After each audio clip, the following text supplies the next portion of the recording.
Hey there, welcome to the latest installment of MSP Business School. I'm Brian Doyle, and joined with me as always are my favorite co-hosts, Rob Rogers and Tim McNeil from OSR. How you guys doing today?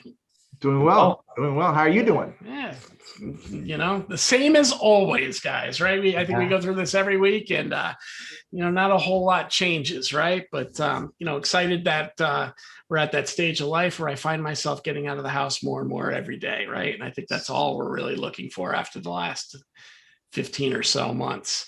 Yep. Joining us today, we've got a very special guest. We've got Michael Crean from Solutions Granted. And Solutions Granted is really kind of a master MSSP, serving the channel and providing those services that a lot of MSPs, in my opinion, and this is strictly my opinion, Mike, since we were talking about that, are just not ready to do. You don't just put that second S in, right? So Michael's going to talk to us a little bit today about how they came to form Solutions Granted, a little bit about his background, and really, probably a lot about security in general and what the community should be thinking about at this stage. So with that, I want to say hello, Michael, and welcome. Good afternoon. How are you, sir? Very good. Very good. So maybe start out and tell us a little bit about our background or about your background yourself. Tell us a little bit about kind of what formed you and what brought you into this crazy industry we call IT. So I've always called this my story of dumb luck. I spent 9 years in the Army, tours of combat, loved what I was doing, but was ready to move on to that next phase of my life after 9 years, and thought, honestly, I was going to work for the U.S. Marshal Service. That's where I thought I was going. I was pretty happy with that idea. I liked that idea, wanted to continue to serve my country, but then got pulled aside by these 3 retired Army colonels that was running a Beltway bandit government contracting company here in Washington, D.C. and, brought me in for the craziest interview of my life, and knew nothing about computers. I mean, I could turn it on. That's really what I could do within 1997. And, got offered a job, and it was making more money than I could fathom at that point in time. But then found myself really disappointed and just struggling with no forward momentum and growth. Left government contracting, went out into the commercial market space, and found myself on unemployment. 30 years old.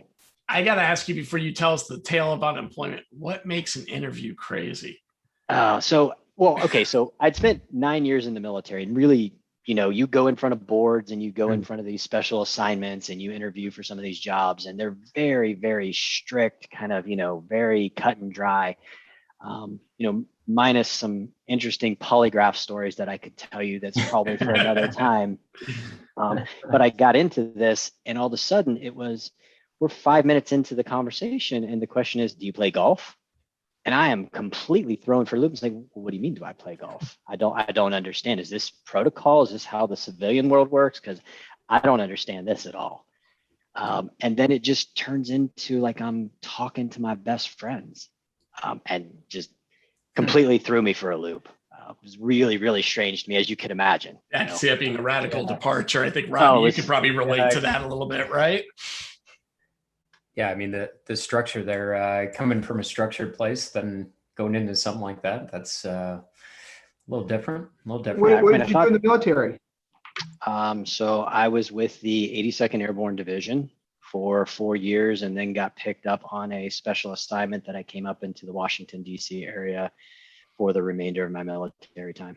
I was in the 82nd Airborne as well. I think we talked about that at one point. I think so. I think there has been 4 people now that have been from the 82nd Airborne. Sean from OIT, Guy, remember Guy, Brian?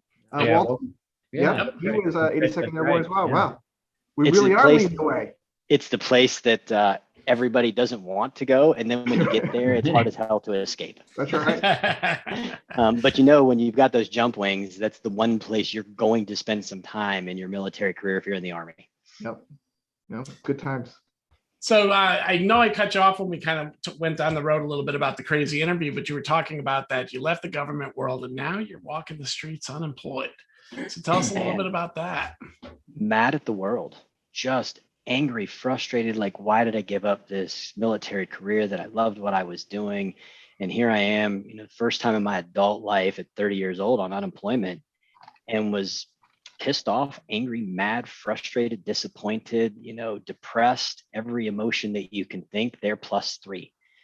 And, a buddy of mine called me and said, hey, I know you've got nothing going on, so I'll pay you $15 an hour to come do demolition work for me. And it is the dirtiest, nastiest go in, but you feel great because you are getting every piece of aggression out that you've ever wanted to in your life because you are destroying things and you're getting paid to do it.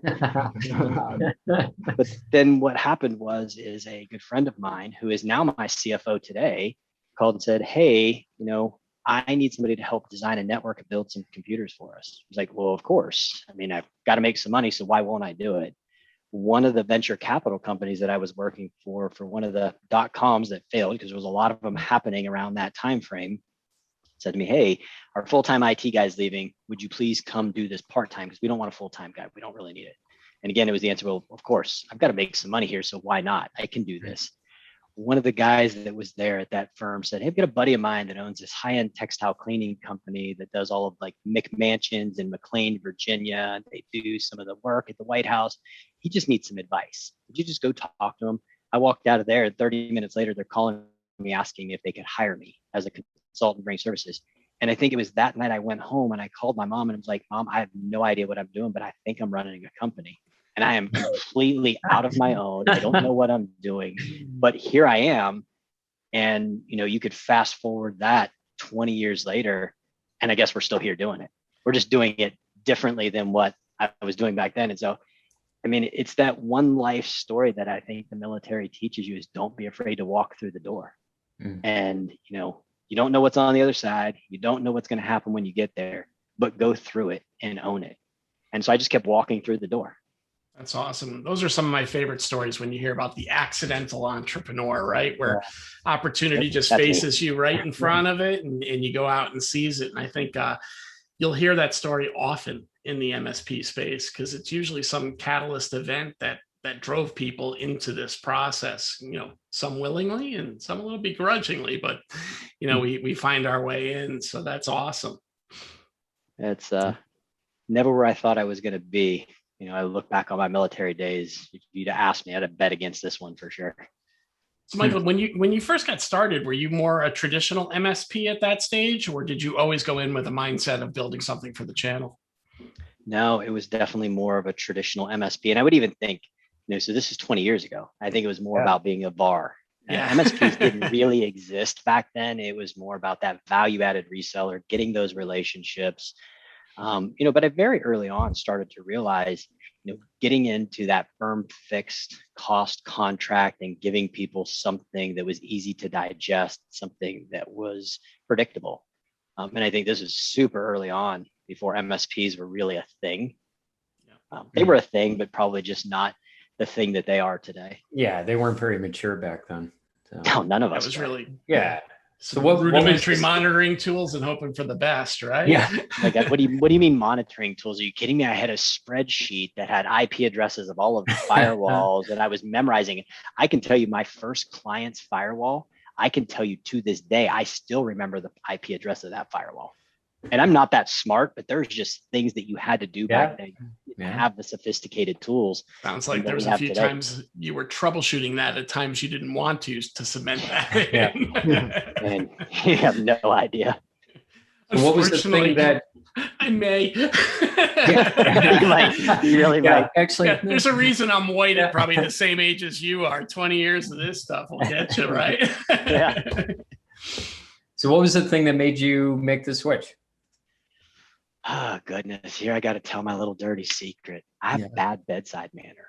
I'm not a patient person for stupidity. It drives me crazy. So I was finding myself, and I think the one that pushed me over the edge it was a venture capital company that we were supporting. And I'd always told the executives of any organizations, hey, we'll help you at your home too. Kind of this informal help you out, not make it too hard. And I got on a Christmas Eve at about 8 p.m. on a Christmas Eve call from one of the executives at this VC company. They were, hey, I can't print in my house. It's like, okay, well, it's Christmas Eve. We'll try to figure something out. No. This is urgent. It's got to get fixed tonight.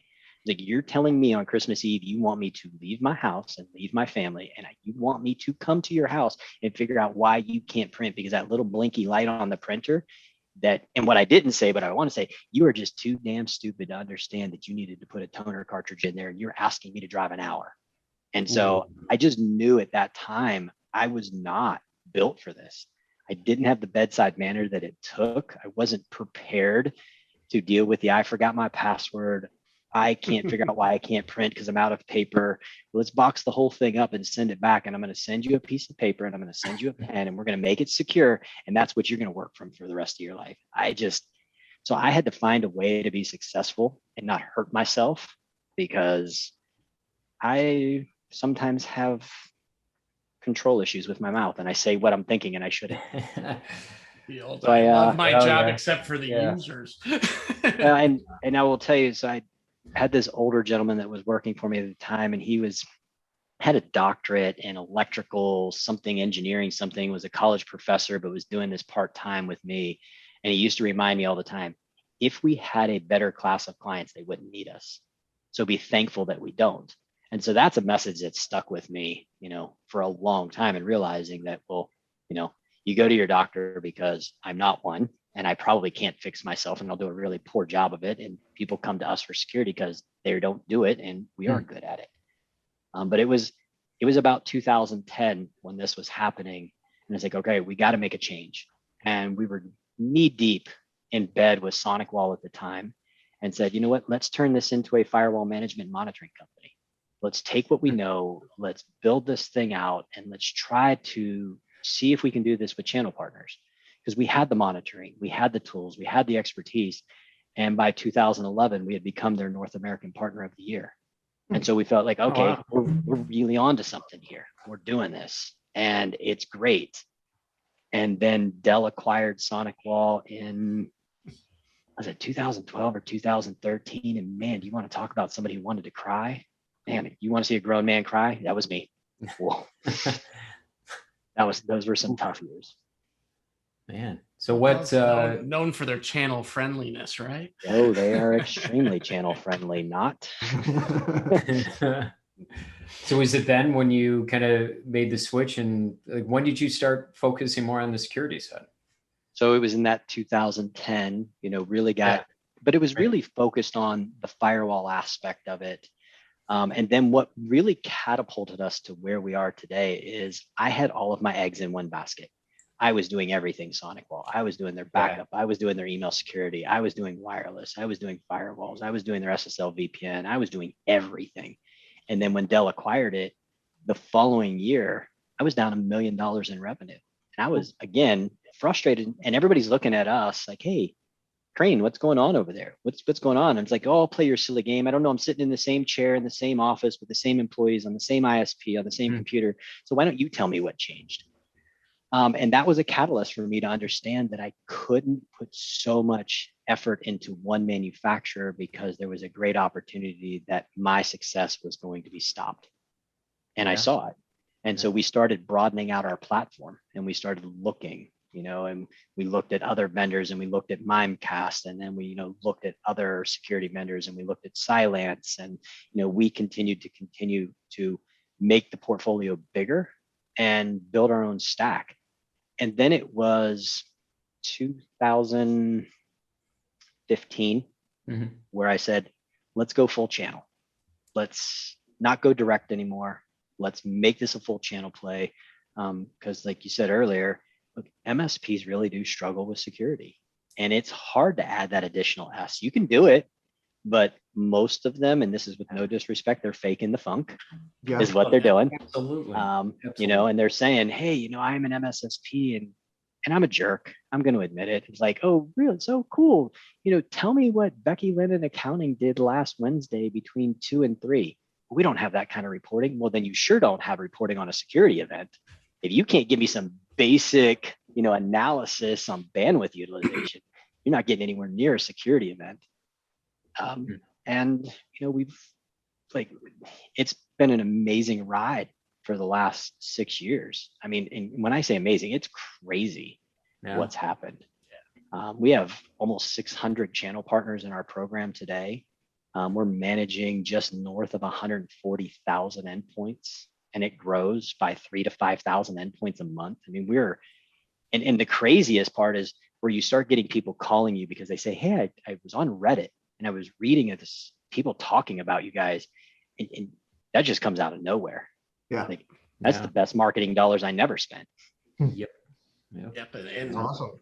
that is the easiest sale you'll also probably make when it comes in that way. And but it is amazing how the industry's changed. And you really touched upon one of the things that I like to talk about is what does an MSP and what does Solutions Granted provide that an MSP is missing when they do try to make that transition?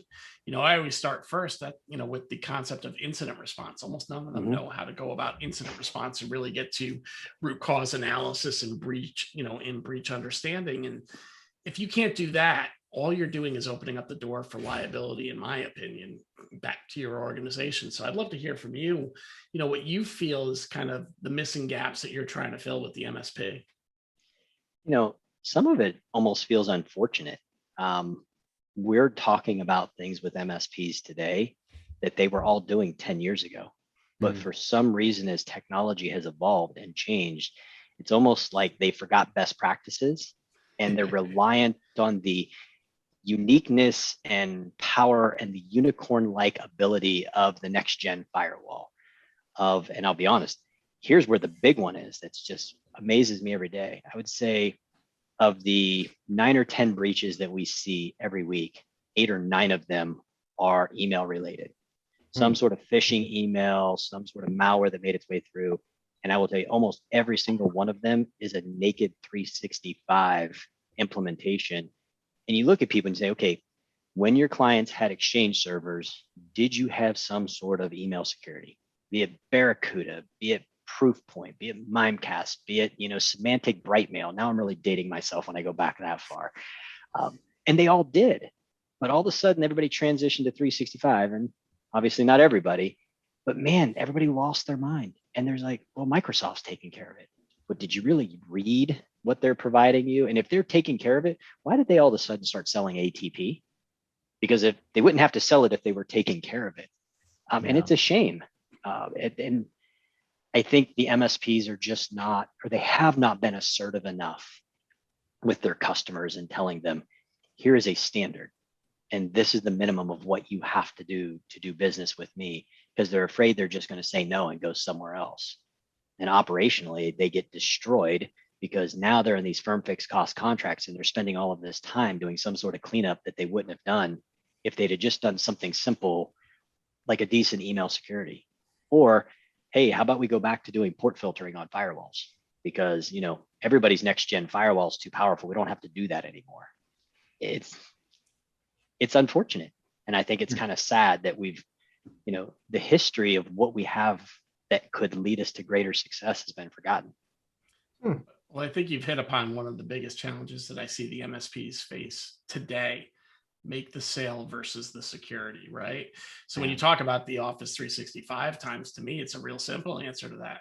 Microsoft made that product at a price point that it wasn't easy to directly uplift and move from the Exchange server with all the other bells and whistles you needed and keep it within a budget point. So people took the approach of let's run it naked, like you said. And unfortunately, there's a lot of that happens in the vendors during this, especially during this cloud shift, and really, moving from a capital cost to an operational cost. Because, while we can sit there and say it's scalable, it's utility driven, it's all these wonderful things, the reality is it's still a new month-to-month cost that didn't exist in the business.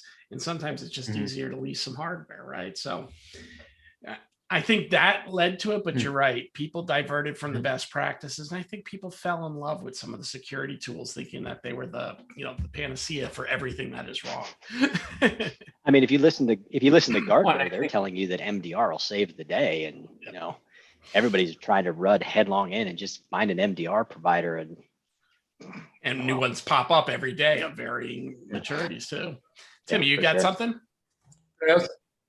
I think there's with Office, specifically with Office 365, I mean, there's It's not right, but there's just a false sense of security. Like, oh, it's in the cloud, it's fine. Man, I don't need anything else, right? It's all Like, backed it's up, just, right? it's, you know what? It's the greatest thing in the world. I don't have to worry about that $20,000 server every 5 years or 3 years. It's Microsoft's just pay monthly responsibility. It's not cost. mine anymore. Yeah, for Yeah, $12 to $20 a I'm month, they're going fine. to sit there and manage every one of my files and back them up and make sure they're secure and do all Yeah. that. And you sit there then say to yourself, for $20 a month, right?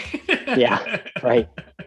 Yeah, but it's a thing. It's a real thing, and people are not. They're not educated on it right They're now. not, and it's getting worse. It's not. I think what I had predicted is that there was a probably 3-year run where what the new modern office was going to look like, and COVID accelerated it to unbelievable because people are no longer really running domain controllers the way they were. They're moving to Azure AD. They're getting rid of their file servers and moving to a SharePoint OneDrive combination. And now you've got Teams out there with phone system collaboration. And so now when you think about it, if you used to put a firewall in front of it and you used to have, at least on occasion, have somebody doing some sort of monitoring, they'd look at the logs once every 30 days, which it's better than nothing. But who's looking at 365 and how much of a core and critical asset is out there now? I mean, it's massive. The vulnerability is so big and the attack surface is ginormous. It's kind of scary when you Little think bit. of it. Yeah. But it's hard fixable. for the reps to have the conversation is what it all boils down to. It's easy to talk about going to Office 365, and that part's the easy conversation. But then to go on afterwards and have that security conversation, the reps are afraid of it because it's a bigger brain thing that they're used to speaking about. And so they get intimidated by the conversation. So then they don't relate it back to the prospect or the client. And then I think that's where the whole dilemma is coming in on the sales side, is that it just becomes too big brain for what they think they can handle, and they just get intimidated and shut down. And then that's where the big problem comes in on the rep side anyway. I agree. And I think that can even extend to the owner too. I mean, right? Like going back to what we said before, just because you throw another S in the MSP doesn't mean that you're an MSSP. I mean, a lot of these companies or a lot of these MSPs who are trying to add this arm, they just are not educated enough. I think they're starting to get that. That's the big one right there, the education. Yeah. I think we spend an incredible amount of time doing role playing and sales engagement and even offering to get on the phone with our partners and their clients to be their employee, to be their engineer, to be their something for the day, so that they can hear how we will tell the story. And that's what it is. You just have to tell a story, and you've got to tell a believable one, and you've got to get it to relate. And I think so I don't know if you guys all remember, but there was a guy by the name of Jay Ryerson, and he owned a company by the name of Carver, and it was acquired by Continuum, and they were the biggest SentinelOne MSSP out there. Jay had the most brilliant idea, is that the way he empowered his partners was to tell the story, to say, hey, here are all of the reasons why you want SentinelOne and why you want this managed service. So you've got a SOC and you've got 24/7. And when the customer would say, no, we can't really afford that or we don't want it, here's this paper I want you to sign that indemnifies me and tells you you're signing your name that agrees that I'm stupid, not his words, mine, but says you're declining service. And when the bad day comes, oh, by the way, here's probably what that billable rate might look like to get you cleaned up, because you told me I wasn't going to help you the way you wanted it because you wouldn't take it my way. And I thought that was brilliant. And I think that's a solid move right there. I think more MSPs should do that. If you have a package, if you have a standard, you have operational efficiencies, don't allow the tail to wag the dog. And if they say no and you really want the business all the same, then have them write and sign declining the service. So when the inevitable day comes, you don't want to wave it in their face and be schmug about it and, go that path, but you definitely want to remind them, okay, well, now here's what this is going to cost you to clean up. Well, not to plug here by any stretch about our platform, but we built that into our system now, where when recommendations that are part of the roadmap get declined, we're able to archive it off, show the date it was archived, produce a report to the customer, and we're even building in now to get electronic signature, so we can fall back when that eventual cyber event happens especially when it's something because you didn't upgrade that firewall that you Yeah. said you wanted to. And Yeah. now we're looking for that magic email or that previous quote to prove it out. And let's face it, liability is coming down at the service provider level now. And the challenge we run into is it's the insurance companies. Insurance company for company A wants to find somebody else to pay the claim. So they're going to look that way. So, that point that, you just talked about there and being able to track and making as part of your process, that decline notice, I think is critical for MSPs moving forward, but even more critical is standing behind what they say and having the ability, to say, maybe I shouldn't be doing business with this customer if they're not going to take that on, because the risk of what you could lose far outweighs what the contract's going to be, probably 9 out of 10 times, right? And I think that's the hope that, what we want to see is we want to see all of our MSPs, and we want to see that operational maturity and growth take place. I will say, as a business owner, probably the most powerful day I've ever had in my life is when I fired a customer. And not because I didn't like them or because I was just being stupid, but they were costing me money because they were nickel and diming us. They were just a horrible customer to have. And we've all had them. And to fire them for the right reasons and know that when you wake up the next day, you're still going to be okay. And it's a breath of fresh air. And you realize, wow, I'm making a lot more money today than I was yesterday because I'm not going to have 27 emails that I'm answering every day. Yep, That's a with good less day right stress. there. That's a good day. Yeah. It is a really good day.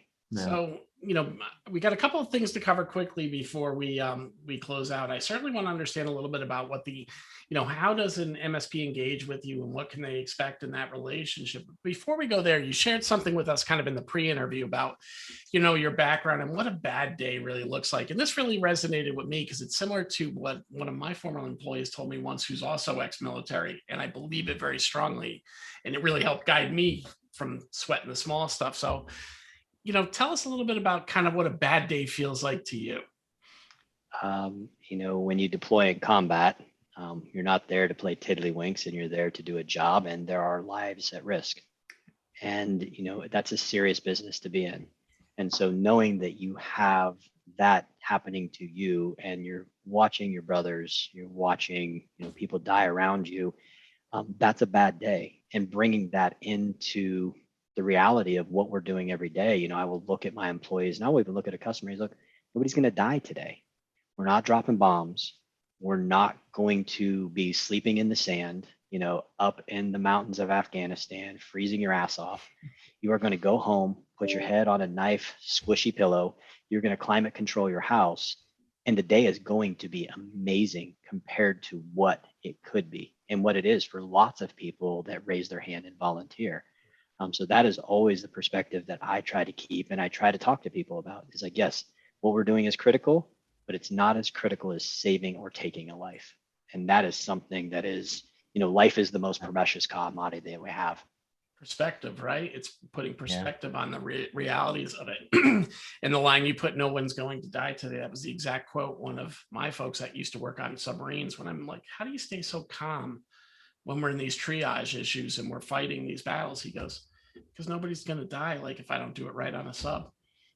And when you put it in that perspective, you kind of go, wow, this is very meaningless in the big scheme of things, and let's do the best we can and obviously serve to the best of our ability. So thank you for sharing that as part of your background too, because I think it's a perspective a lot of MSP owners forget sometimes when we fall into those reactionary moments of fighting at that time, that, hey, sun's going to come up tomorrow. That's a fact. This will pass. So, right.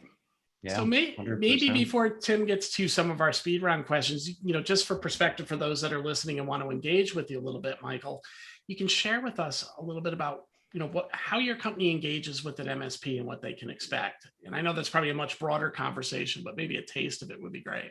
Sure. So it is the one thing that I still love to do.